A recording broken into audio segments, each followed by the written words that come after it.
Welcome to the IpX True North Podcast, where we connect people, processes, and tools. This is episode 12 with Joseph Anderson, the president of IpX, and Paul Powers, the founder and CEO of Physna. They will be discussing uncovering untouched 3D data to advance and connect the enterprise. Paul, thanks for joining us today. Been looking forward to this conversation for a little while. I've had the pleasure of knowing you now going on 3 years. The first time I met you, I think it had just been announced you were in a Forbes article for 30 under 30, and we've got this new up and coming founder CEO with something pretty interesting. Thanks for joining us today. Thanks for having me. So let's get started. Let's have a little fun here. I know most podcasts, they want to get right into the technical side of the house, what you do, how you do it, why it's going to solve world hunger. But let's start out a little differently. Like I said, I know you a little bit. Why don't you tell us a little bit about yourself and how you came up with this organization called Physna? Oh, weird background. I'll try to be brief.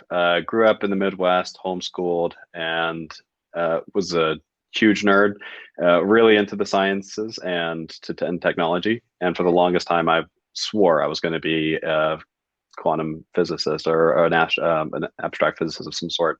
And indeed studied astrophysics briefly at Harvard, but really quickly after starting, realized that it's a lot different than I thought it was going to be. You have to go get grants for everything, and you can't just go change the world on a whiteboard anymore. You have to actually have funding and stuff. And I was pretty young then. I was 16, but I didn't come from money, so I had to pay for it somehow. And I'd already started up a little company. It was just a tutoring company at the time. It grew to something bigger, but I realized, this is back in the time when like Facebook was becoming a thing, or Facebook really wasn't quite a thing yet, but you were seeing that out in Silicon Valley, these startups that were really moving humanity forward faster than we had ever seen in the past. And I just thought that was super exciting. I thought from a very early age, I knew that's exactly what I wanted to do. So I thought, okay, the degree doesn't really matter then if I'm going to start a company. Probably should get something somewhat general, so it's not overly specific. But I thought, the coolest people or the coolest companies seemed like they were started by really weird people, and I thought maybe I wasn't weird enough yet. So I thought, let me go do something totally different, and went over to Switzerland for an exchange year, just to kind of rethink what I was going to do, and learn German. Ended up going to German law school. So going from astrophysics to German law, I'm pretty sure very few people have made that jump. And German law is exactly as much fun as it sounds. And it's at least as hard as it sounds. It was not fun. It was extremely boring. But my whole thought was, this will make me stand out a bit. This will challenge me. This will be hard. It'll be really hard. And, mostly because of the language. And then also having to support myself while I'm away. I'm going to have to really get resourceful. But I'll meet a lot of people. And that all turned out to be true. Probably shaved some years off my life going to that program, though, because it was a nightmare. I remember the first class I had, it was called administrative law, and I asked the guy next to me what administrative, the German word, what word was, and he said, it means that you're screwed. You have, you don't have a chance. And luckily he was wrong, and I ended up passing. The idea for Physna came out of law school. That's why I gave that big background, because law is so boring, and I'm so much more of a left brain person. I love the sciences, love technology, that I really couldn't stand listening to another lecture on German construction zone law unless I absolutely had to. So I thought, let me specialize in something more interesting. And that was with science background, patent law. And I focused on, it just made the whole program more almost enjoyable. And what I noticed really quickly in patent law was that we could find all kinds of intellectual property infringements, like someone stole your IP, like your logo, or plagiarized something that you wrote.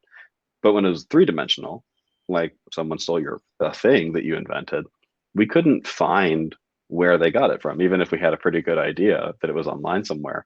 There was no way to do it. And I looked online, and I found some tools called like geometric search, and I thought, oh, cool, this might actually work. But when we tried these tools out, they were not really geometric search. They were more like, these two things are kind of alike. This is the same category, or these two things look pretty similar, but you couldn't find parts and parts, etc. So rather than just leaving it at that, I became really obsessed with the topic and thought we need to create a different way to approach this problem. We have to bridge this gap between what's physical and what's digital so that the digital can understand the physical. And the only way to do that was through a universal language, which would be mathematics. And that's how I got into starting this company. And years later, we eventually created the algorithms, patented them. And I found out that the use case that I had in mind was only a very, very tiny fraction of the value there. We had actually created a lot of value by cracking that code, if you will, for engineering and for procurement, for maintenance and manufacturing, and a whole bunch of other fields just through that core technology.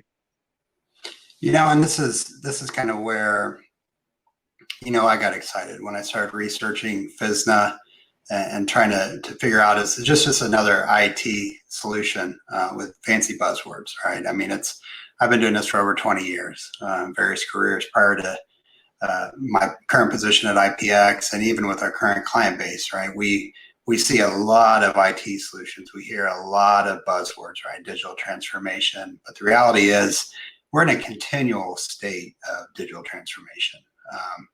In my early days in automotive, you were still using Mylar and drafting tables, right? And so I've been a part of, going into PDM systems, going into ERP, the PLM phase, which, we're still in, somewhat comically. In the early 2000s, we were all sold that you're going to be able to buy one PLM tool, one PLM IT solution, and it was going to solve all your pains, right? From everything from HR into marketing into design into manufacturing. And I think, the truth starting to reveal itself within the last few years that you're going to need the proper platform. And from a platform, it's a framework. And from a framework, that's when you get into algorithms, from your solution side of the house into what we do from hierarchy. And when we talk about artificial intelligence, and when we're getting into this 3D world and true, and we hear a lot of people say digital threads and digital twin, but what we're talking about is the ability to not only search on the 3D model, but perform verification and validation on the model itself. Mm-hmm. And this is where Physna really piqued my interest. And from an IT perspective, we see solutions getting thrown at us all day to talk about or vet, and I'm pretty picky about that. If anyone's seen any of our podcasts, this might be our actual first, if not second, solution podcast. And I think there's something special about this, and I want to dig into that a little bit if you're okay. Absolutely. All right. So first question, why, if I'm an enterprise client, even small, medium sized, but let's focus on enterprise right now, because I think that's going to be the majority of our audience on this podcast. Large enterprise entities who have invested, and we all know they've invested heavily into PLM over the last decade. Some of them have been rip or replace. Some of them have added on. And so now we kind of have these bespoke niche PLM systems. We have our CAD. We probably have some level of MES, even though we're still using Microsoft Excel spreadsheets for MES.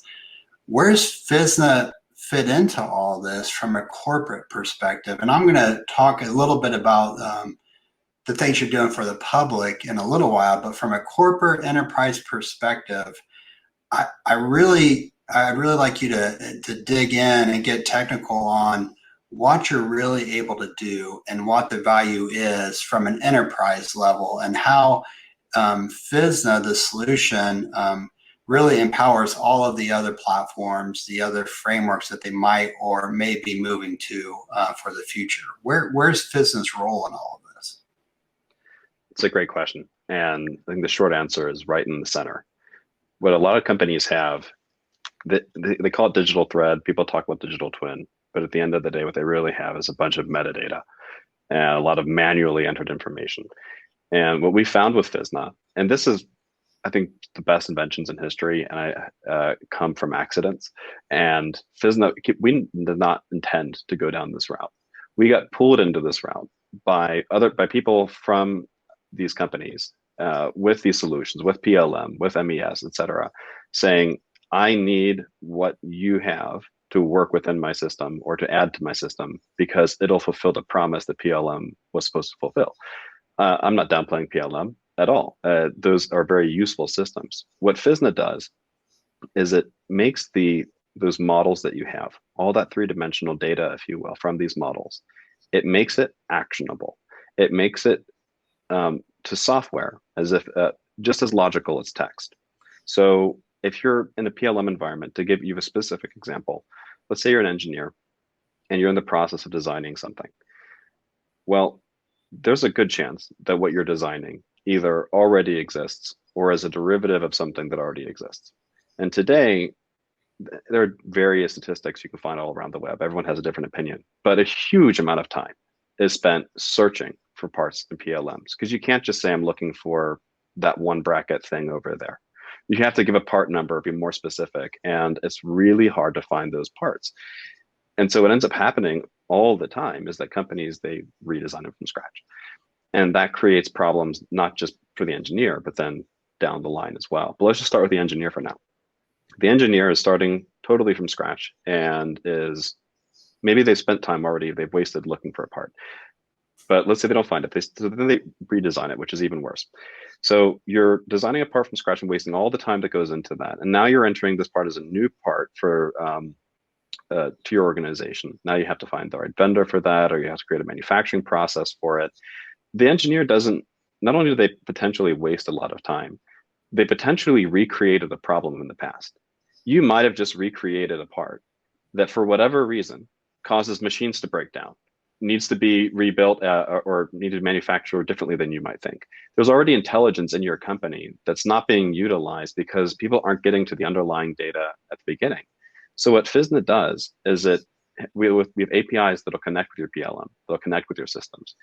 It syncs with them and it analyzes that data. The very first thing you should do if you get a Physna is go through the automated classification program. It's not a complicated thing at all.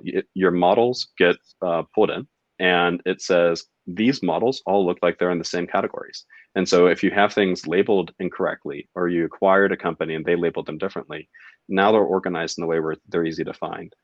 The metadata that you've already saved on these models, be it in your PLM or elsewhere, also gets synced up with these models. And because we understand how these models are related to each other, not only can you find a model with a model, but you can find a model with a different name. If I call part A, and part B, but they're the same thing. Some people might call it part B, some people call it part A, but with Physna, you can search either way and you'll still find the part. You can find the part through a description because of the machine learning, through a part, or even a component of it. The really unique thing about Physna that separates us from everything else is that we don't just understand parts at the full part level. We understand them comprehensively geometrically. So think of it like autofill. If you we're going to design a component, you could design just a ring, just the very bottom, or if that. And Physna can tell you exactly where that geometry has been found in the past. So you don't have to redesign that model from scratch. You can search it through a keyword, you can search it through something else, it's already categorized for you. Or if you want to find that exact part, you can do it with the search. So that's engineering. We make them more effective and it's essentially making them as effective and efficient as a software engineer, because your computer can now understand geometry in a way that allows you to reuse it in ways that were just impossible before. But because that engineer redesigned a bunch of parts, there's a secondary problem. You have, I don't know the exact numbers, right? But from what I can tell so far from our customers, this is my personal estimate, right? This is roughly the numbers. So far, it seems like about, on average, 30% of parts have duplicates. But when those parts have duplicates, I think the average is around 34 duplicates per part. What does that mean? That means that when you order a third of your parts, and these are typically components, et cetera, you're ordering them potentially from up to 34 different vendors.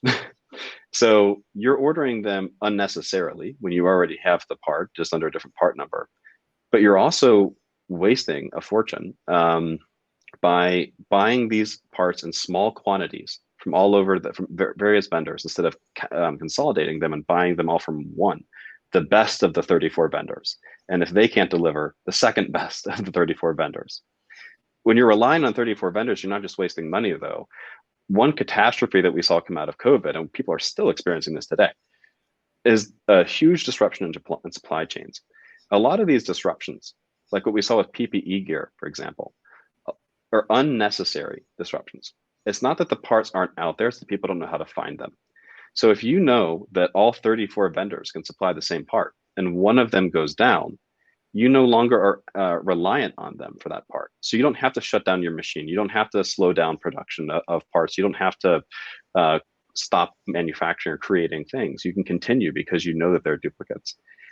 And that same problem persists then over on to part deployment in the field. It's not just in the procurement phase, but also your customers have problems. So they've bought this machine. Let's say it's a car, or it's a machine that makes parts, right? They need spares. And if they think that there are 34 different parts required that are all the same thing, they think they're 34 separate items, and they run out of spares for one. They're now shutting down their machines and waiting for replacements. And we hear horror stories all the time of this happening. And so how does Physna get deployed? Well, like I said, it gets deployed as very often, it can be a standalone, but very often it can be integrated with a PLM service, or really any tool. We have APIs that make it pretty flexible. But it's also integrated in the supply chain. And so so you have that connection between the buyer and the designer of the thing to buy. And then lastly, it's connected with people out in the field. So if you're in the field and you see something and you want to buy that, rather than relying on tribal knowledge, like, oh, Bob's been here for 30 years, Bob knows what everything is, Bob says that's part A. Well, Bob might not know about other departments who call it B, C, D, etc. Or relying on a barcode or an RFID, all of which are just going to get you to one part number. You could take a picture. And Physna has a really unique technology, not just for 3D models, but with pictures as well, that'll allow you to identify precisely what part that is. And because we know how these models relate, it doesn't end there. We can say, that's a bolt, but it's not just any bolt. It's bolt ABC. It's also called XYZ, and these are the other alternatives to it. But this is how it can be used. And it turns out that the bolt on your lawnmower is the exact same thing as the bolt in your car. So if you need your car to run again, just take the bolt off your lawnmower and put it in your car. You don't have to wait 3 weeks for a replacement part to come in. Stupid example, but you get my drift, right? Unless you need to mow your yard, because then it gets complex. Then you just need to go back and forth, right? Okay. And decide what's more okay important. with that. Yeah, exactly. Those are just some examples. So it's really being faster and more effective in engineering, cutting down on cost and procurement, identifying parts in the field, and optimizing inventory management, maintenance, and then there's quality control. I mean, we do have people who scan parts, and because we can relate them so well, we can show you even with a relatively unsophisticated scanner, as far as the scanning industry is concerned, not necessarily the most high-end scanner, we can automatically compare these two parts and show you whether or not something is out of tolerance and where it's out of tolerance without you having to manually go in and program anything. You can see there are a lot of use cases here, right? So we don't try to build, a completely different set of unrelated tools, because at the end of the day, what we want is this comprehensive tool that can be used ad hoc. Like you can say, I'm just going to use it for engineering. I'm just going to use it for procurement. But if you want, the real value in my mind is when you use it throughout the organization, because when somebody in the field is saying, hey, this part broke after 2 hours of use or 2 months of use, this thing is cost twice as much as we thought it was going to cost to produce. We had to do all these steps to manufacture this part. If all that data gets fed back into the same system, then when the engineer is designing the next part, they can already foresee the problems that'll happen if they design things in one way versus another. We can actually predict that, how much it'll cost, how to manufacture it, as long as you have that data. So that's a digital thread, but it's not there. It's not a digital thread because people are forcing the work, forcing their employees to do hard work of entering metadata. It's there because you already have the data. You just didn't have the technology to extract it. And that's what Physna does. And I want to break this down a little bit. This is where I get a geek out a little. I've been a CM2 proponent for 20 years. I got CM2 certified when I was an apprentice at GM. And in the early days of CM2, when they were talking about product hierarchy or physical hierarchy or administrative hierarchy, there was some nomenclature within the text. Once computing power catches up, you will now have the ability to do advanced algorithms. And everything you're talking about to our attendee base and anyone that's a CM2 grad understands what you've done now is created a full end-to-end hierarchy from a 3D perspective. And I'm going to break that down a little bit further, and you can tell me I'm wrong here. But this is where I get really excited, because I think companies aren't even on the verge of understanding of what they could do with something like Physna. What Physna is, in a layman's perspective, in Joe Anderson's words, and Paul, again, if I'm wrong, just stop me now, and we could edit this out if you want. We've created, for anyone that's ever used a usage report or a where used report, and in the 90s and the early 2000s, you're talking about thousands and thousands of pages printed and hundreds of trees sacrificed just to get a physical printout of where a part could potentially be used. And the majority of the time, those are wrong. That's just to understand the impact on the physical side of a change. And what I think I'm hearing and what I think I've researched is Physna is really the first solution out there that provides an end-to-end dynamic, and dynamic, I don't use that word lightly, dynamic where used view from a 3D perspective. So I could enter in any level, any metadata item, and I could get a holistic dynamic view from a 3D perspective of everything I'm touching in a physical world. And Correct. That's pretty damn exciting. Once a company hears that, and I apologize for using an expletive. I normally don't do that, but I want individuals to understand what you truly said.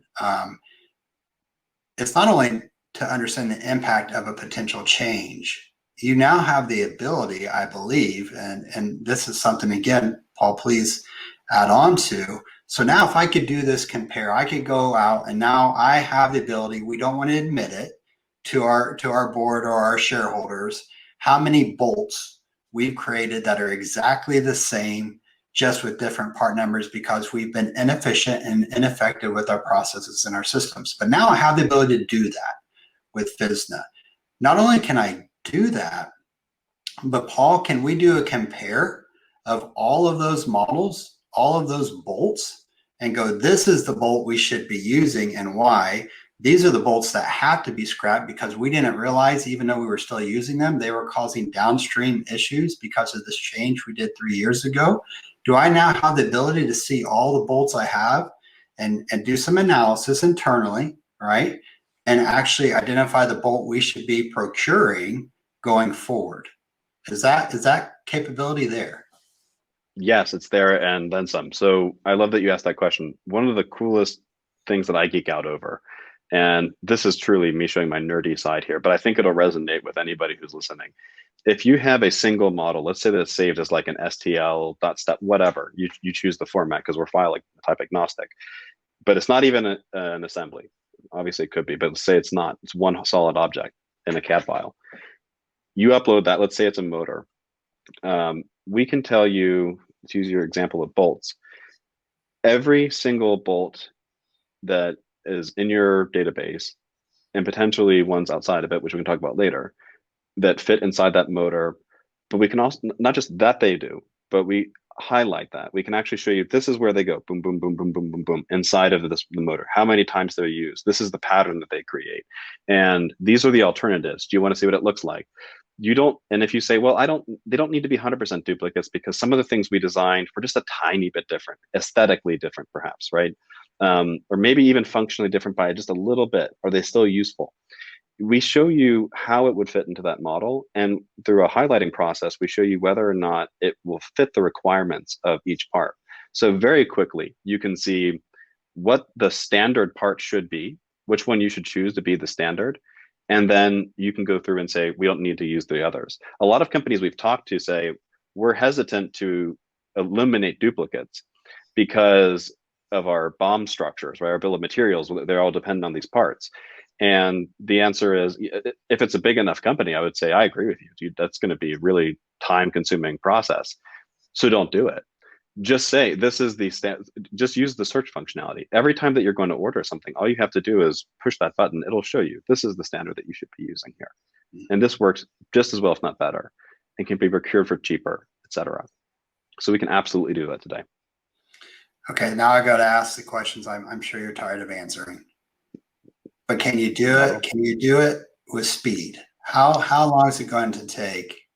It's what's the performance, and then the second one is tell me about security. So we know we work with defense contractors across the globe. We work with various governments from a model perspective. Can you tell me about performance, but also security, export control, ITAR?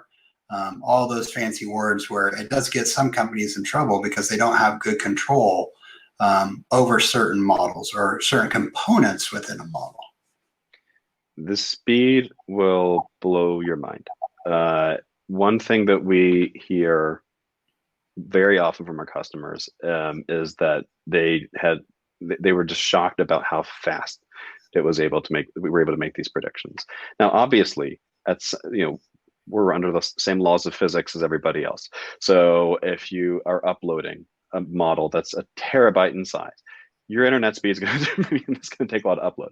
But taking that out of the equation, it's a very fast process. And if when you do a geometric search against even millions of models, you're not talking about, I'll run the search and I'll get a report in a few days or a few hours or whatever. You're talking about, I'll get a report in a matter of seconds.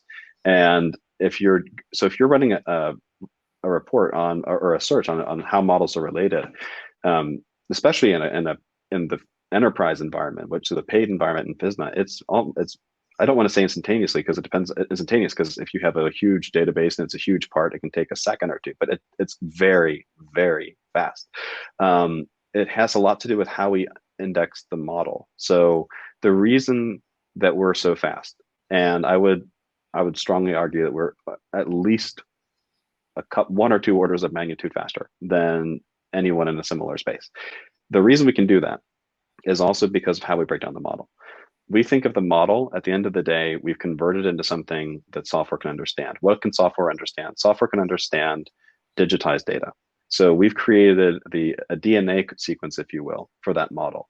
Physna is actually short for physical DNA. At the end of the day, we view model data as DNA, almost, in an analogous sense.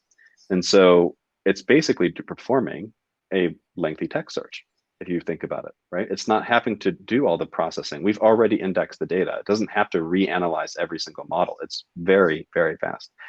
On the other side, it's fast to the extent that I've never, at least not recently, since we made all the enhancements we have in the past few years, heard a complaint personally. Maybe someone said something, but I've never heard anyone say, I wish this was a little bit faster. Speed seems to be one of our, one of the things that makes us really stand out.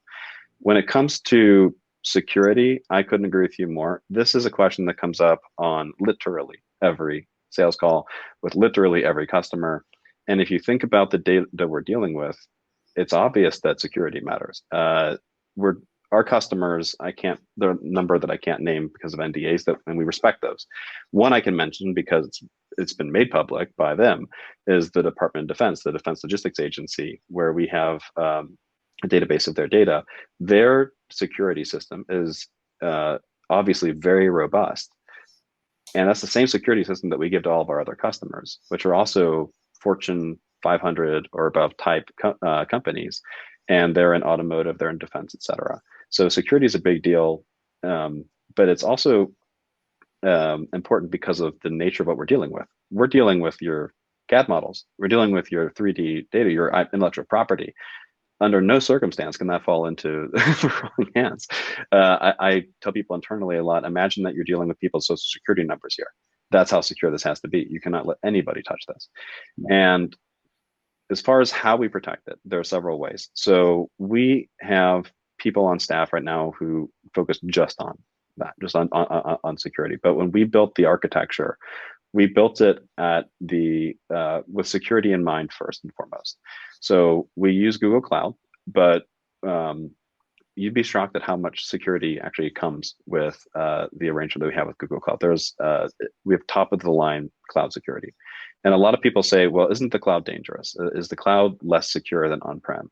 And the answer, to be totally frank, and we've done a lot of research into this, is no, the cloud is almost certainly more secure than an on-prem installation, unless you happen to have there are very few companies that can claim to have a more secure infrastructure than Google that has billions dedicated to securing its data. So that's one of the reasons that we went with Google, is because of security. In addition to that, there are, and if all the standard security things you would expect to have in place with encryption, et cetera, are in place, of course. But there's one, I would call it like an X factor, if you will, that makes the data in Physna crazy, crazy secure. And that is, what is that data when it gets into Physna? Well, when we're matching parts, we're not reprocessing them and looking at your model to see how to match it to something else. We've already indexed the DNA of that model. Now that DNA is something that makes zero sense outside of a Physna environment. And if you were to download it, it would be incredibly complicated to even begin to guess how that turns back into a model. And nothing's impossible when it comes to hacking, but I would actually say that that's about as close as it gets to being possible to reverse engineer from the PNA into the model, just because of how it works. You're not going to be able to take that data and then steal it and use it for something. In fact, if you remember, the first use case we had was intellectual property protection. So it's always been top of mind for us. And actually, one of the use cases, and I think that we're going to see more adoption of this in the future, but this has been something we've supported for a while, is cybersecurity. Cybersecurity is probably the wrong word, but the correct terminology, which I would say detective work on the cyber side, wouldn't really resonate with people. When there are modifications you can make to CAD models that are not displayable by CAD software. So if you have a tech savvy person get into your system and modify one of your models, they don't have to do it in CAD. They can do it at a much lower level of the code. CAD is not there to show you every atom of the thing that you're going to manufacture. It's there to show you roughly what something looks like based off of the design input you've given it. So you can make changes to a model that are literally invisible, that CAD can't show. And then what happens? That model then gets passed on, it gets manufactured, and you don't know that there's a problem until it breaks, and hopefully no one gets hurt. But you've wasted a fortune and a lot of time. The reason that Physna can pick up on those changes is because we don't rely just on the view of something. We rely on at a very low level of the code of how some things change. So anything changes physically in a model, we pick up on it. So not only is Physna not a risk to your company, it's actually a protector of your data and can tell you if something's wrong, whether it's an internal mistake or an external invasion attack, if you will, of your data. Which is pretty astounding, because you got real-time security. That's what you're saying. From a model perspective, you have the monitoring capability to understand if any unauthorized changes were made to that model, which just isn't there today. And most organizations aren't even exploring. They're trying to control that on a user base, right? And that's taxing from an individual perspective.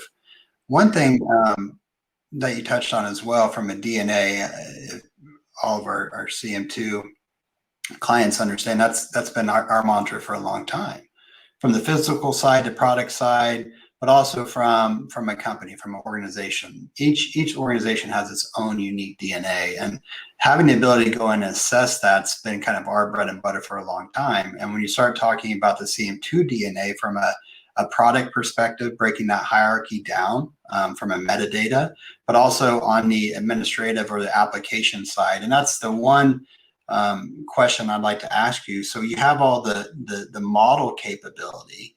Are you also able to identify all of the environmental, say, requirements for that component or for that model? And maybe that's a future technology, and that might be something I haven't found yet in any of my readings. But so I could get all this digital DNA of a model of a product now. I'm utilizing Physna. But with that physical data also comes a lot of application. It could be regulatory, it could be environmental, it could be client specific requirements.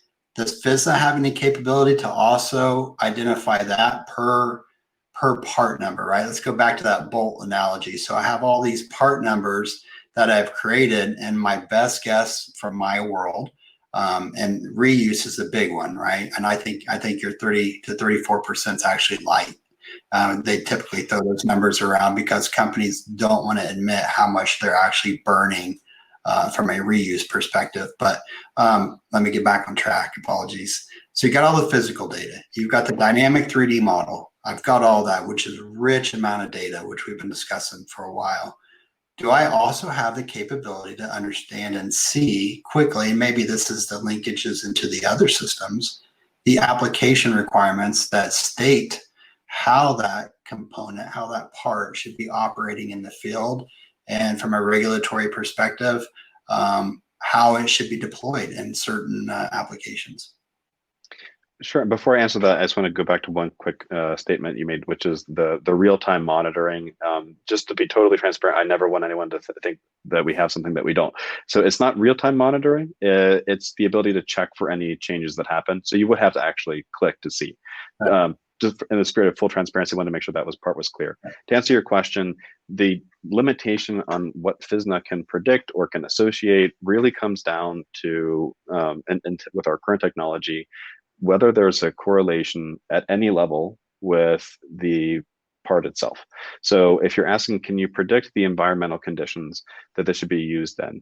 Well, yes and no. It depends on what data we have available from your company. If your company says, hey, these parts 1 through 5, let's say, they're all related to each other. They're all in the same genre. They're all maybe have certain things in common. They're used in these conditions, right? Well, if we can correlate the geometry and the associated data with between these models, and so we can tell you there's a good likelihood that based on the data we have on these models, that what holds true for them would hold true for this, and vice versa, right? If there's contrasting data saying, well, something that had another feature here looked like it was used in a different application, the predictions you're going to see, we're not going to be like, use it like this, and that's the only thing you can do. We're very transparent, and we believe it needs to be up to the company what decision they make. So you would see as a bar, in this case, 2 bars. One would be, let's say, use under environmental condition A, and one would be used under environmental condition B. So if we have contrasting data, some models were used like this, some were like that, and they both have a lot in common with this, those bars are going to be conflicting based off of how similar the model is to that data versus that data. And as more information is learned, those bars will start to separate. One will become a clear winner over the other. You can manually intervene and speed up that process 10x, right? So once you know, you see this prediction and you say, Physna says it's about, say, 67% sure it's this and 33% sure it's that, just to make it really simple, right? You could say, oh, I know the answer is that it's for model or for environmental condition A. So you click on that. That really ramps up the machine learning into full gear. So now it's going to say, oh, cool, I get it now. So you're saying this is an A. Okay, so it learned a lot from just that button. Maybe not just for that model, but for other models too. Because now it's saying the model that you just said is A has actually more in common with these models than it did with the B one. So now we're a lot more confident that it's environment A than B. That might be a complicated way to put it. But what I'm trying to tell you is, as long as there's a connection between the model and anything that you want to track, it can be predicted in theory, as long as your company has some data. You don't need a lot of data.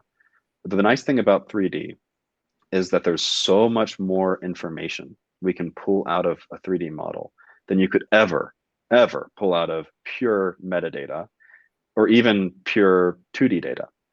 And so you might think, well, Google has a hard time telling a blueberry muffin apart from a chihuahua. How can you tell me that this one this one component, which is only slightly different from this other component, should be manufactured in a totally different way, or be used or a different way, or might fulfill a standard that the other one doesn't. Well, it's because we have infinitely more information about these parts. And so any delta, any change between them is something that the system takes into account. So it says, okay, the change between these two, let's say it's the threading.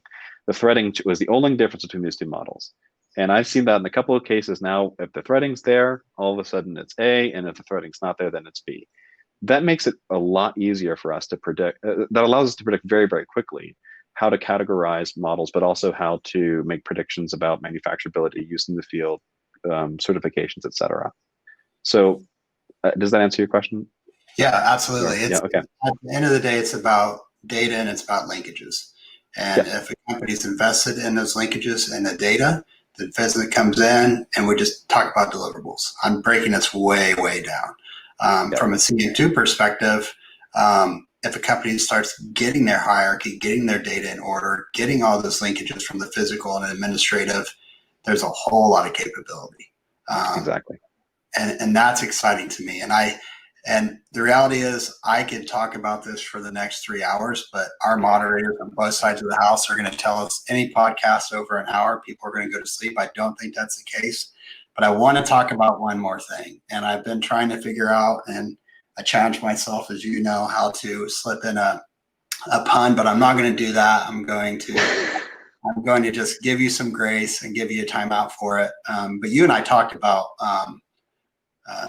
this a year or two ago, and I couldn't say, you just told me just to keep my mouth shut, and I did, which isn't easy to do because it's pretty exciting. And I don't want anyone to go to this website that only has a couple minutes, but Physna launched something called Things. So if you were to go to things.com, be prepared to spend a lot of time there.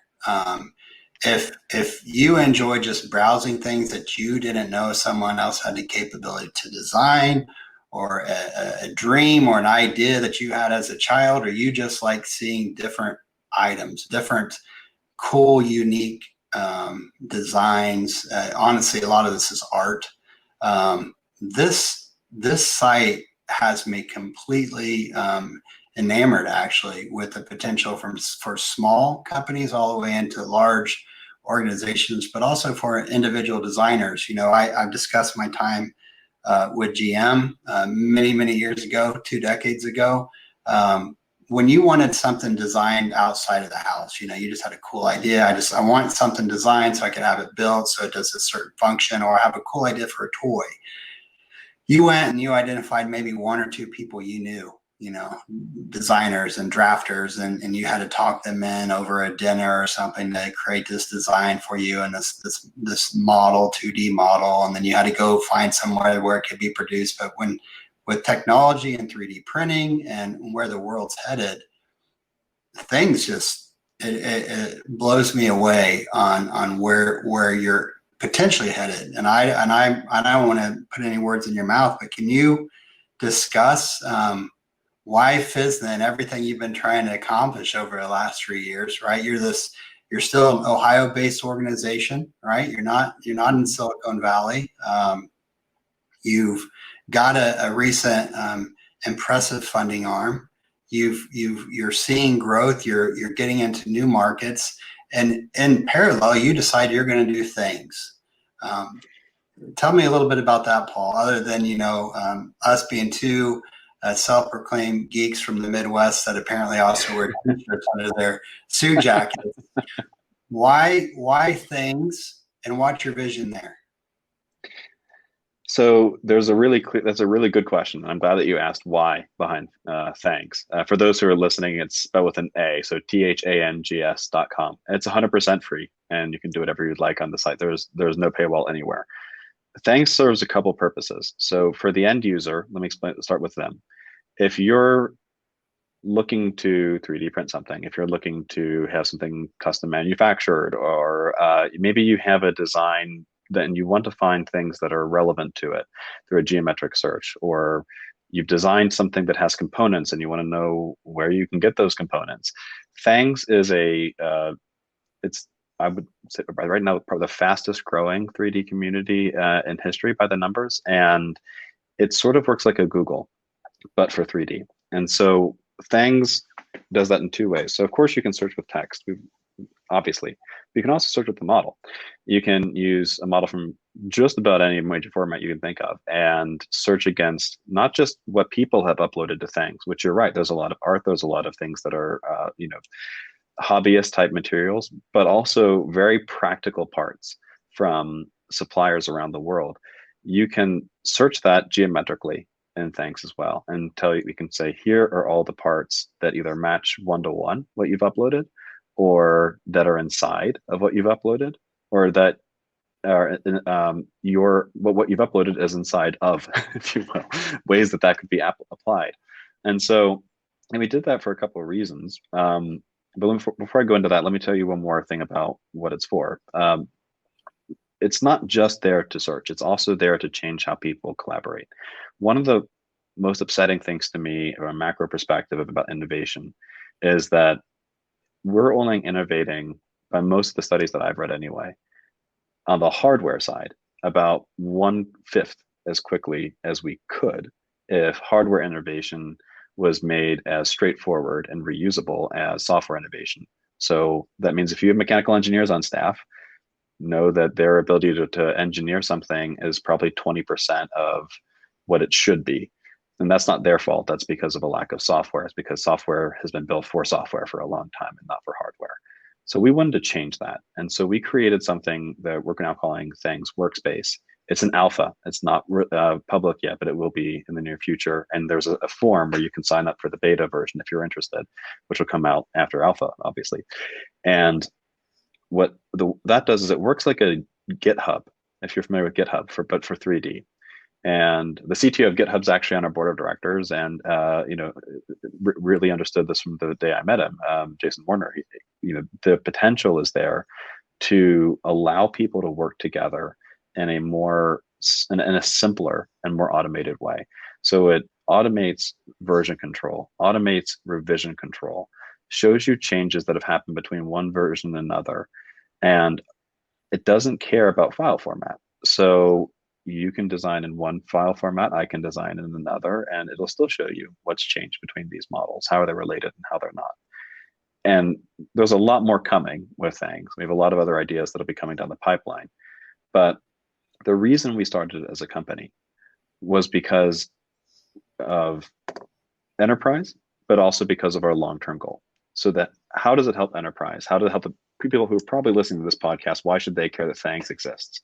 Thangs is not as powerful as Business Enterprise. It cannot do the comparisons, and 90% of what we've talked about, it cannot do right now. It can find models, but it won't show you how they're related, etc. yet. That's coming, but it can't do that yet. And the reason you should care is because in the very near future, Thangs is going to be connected to the enterprise service in the sense that you can now search not only your own database, but the globe. And when I say the globe, again, it's not just what people have uploaded. We actually have crawlers that work very much like Google image crawlers do, but they search for 3D data. And so they can tell you what you've just uploaded. Here are the suppliers you could order this from that you've worked with in the past.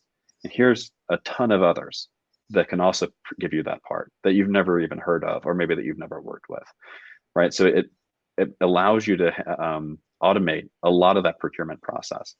So the ability to, and if you're a designer, search for parts that maybe no one in your company's worked on before, but they're made public. By the way, if you don't want to make things public, Thangs has a private version where you can, in other words, you can save things privately. And that also doesn't have paywall. You can, for free, upload private models, use it as a model repository, 100% free. And that data doesn't go anywhere. So that's what it does for enterprise. Let's talk about what it does for our company. The strategic reason we created Thangs, which sounds crazy to most people. Like, you're a startup, you're moving fast, you've got this enterprise successful, and this enterprise software that's very successful, and there's a lot of people lined up for it, and now you go create something that's extremely expensive to run, very hard to build, and most of the users are from a slightly different audience. Why are you doing that? And the answer is that the big picture in this company, I mentioned to you at the beginning of this call, the initial idea was just around intellectual property control, very narrow focus. And most companies do something wrong. They have a huge vision at the beginning, think they can make 500 different things. And then eventually they realize they have to be very narrowly focused. Physna is weird because it's the exact opposite. We had a very narrow focus at the beginning. Then we realized, oh my gosh, we actually fix a lot of different problems. We have hundreds of problems we've been approached about, hundreds of use cases, the vast majority of which we haven't even begin to touch in this call. How do you create hundreds of companies from a tool? You can't. We can't create hundreds of different products. But what we can do is create a platform and on that platform, we can allow people to use APIs, so plugins essentially, to create different types of software than was possible. So our strategy, being very transparent, it really has 3 steps. Thanks helps us to create awareness around this new technology, this new era of technology, and to make that a standard that everybody will expect to be able to match parts and see how they're related and automate collaboration. Second part is we have to solve a previously unsolvable problem with this previously impossible tool that we made. And we're doing that in the enterprise side, and that's most of what we spoke about. The reason that we're doing those two in conjunction is that the third and final step is to make that platform where people can work together. And then they'll have seen, hey, it solves a problem that wasn't solvable before and created a lot of economic value for companies. And it's something that a lot of people now know about and expect to have. And now they'll create new applications. And that's really where I see the future of Physna going. But of course, we're going to stay focused on the SaaS application that we have here as well, the enterprise application, and the and thanks.com, the consumer application. And all of that, to summarize it, it's not going to be easy, right? But that's where we're at. I'm supposed to summarize everything we talked about and wrap this up. For me personally, we just talked right over it because it's really not that big of a deal, but it used to be. It's not just about collaboration and communication. It's the ability you just really don't care what software you use to create your model. Collaborate. It doesn't matter. And when you start thinking about multi-sided organizations that use different CAD environments, you talk about the model-based future across the supply chain and ad ecosystem or ecosystem.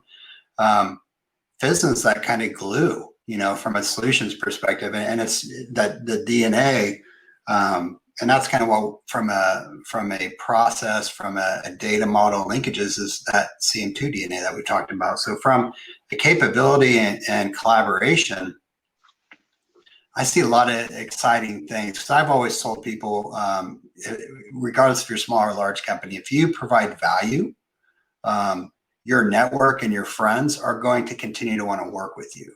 So Physna is actually opening the door across the globe for a whole new network to thrive. And that's, from Joe Anderson, Midwestern layman perspective, not well articulating things, but at the end of the day, Physna is going to open up a new world for an individual, a designer, a young 14-year-old girl in Nigeria that has a design aspiration. Physna is opening the door to her to the CEO, Mary of GM, right? It's a world that's never existed before. And I'm trying to hold my excitement a little bit so I can summarize in 2 more minutes with things, but that's where it's headed. And I see and applaud you for that vision, and it's exciting times. You have to be excited. Your board, your resources, your employees have to be excited to be a part of this. And I applaud you, Paul. When we first talked about it many years ago, I grasped onto it right away because I'm all about empowering your network and expanding that to others and the underdog, right? I'm you touched on it, that Midwestern underdog kid, and Physna and things opens the door to a lot of underdogs. And it's great what we could do for large companies and small companies, but there's a whole other network you're opening it up to. And I want to say thank you for taking the time. I actually want to do another podcast to get into some technical and non-technical stuff, because I think that there's a lot of value here that it's going to take a couple hours. So we might have to do a couple series, because I think this is a new perspective for companies. And you touched on recalls, and anyone that's heard me speak anywhere, I think the complacency on recalls from a consumer base and from a executive base it's disappointing. And a lot of that's because we're not using these types of capabilities, and our data, our metadata, our structure from the physical side, from the administrative side, it's all disconnected. And so we're rushing to get the latest product out the door with this much of new innovation. And when we do that, we're releasing something that's disastrous in the field. And we all have to admit, over the last 3 years, you'd have to have your eyes closed or your ears turned off to not hear and or see the recalls that have been placed onto the consumer base. So I'm not going to preach about that. Paul, thank you. This has just been an amazing podcast. Again, to you and the Physna team, much like yourself, I know what it's like getting into a startup and a small company and growing that, and the pressures you have and the growing pains that you're going to continue to have. But I applaud you and your team. Thank you for joining us. Thanks for having me. It's always a pleasure. Thank you for tuning in today. Don't forget to subscribe and review the show. And for more information on IpX, visit ipxhq.com.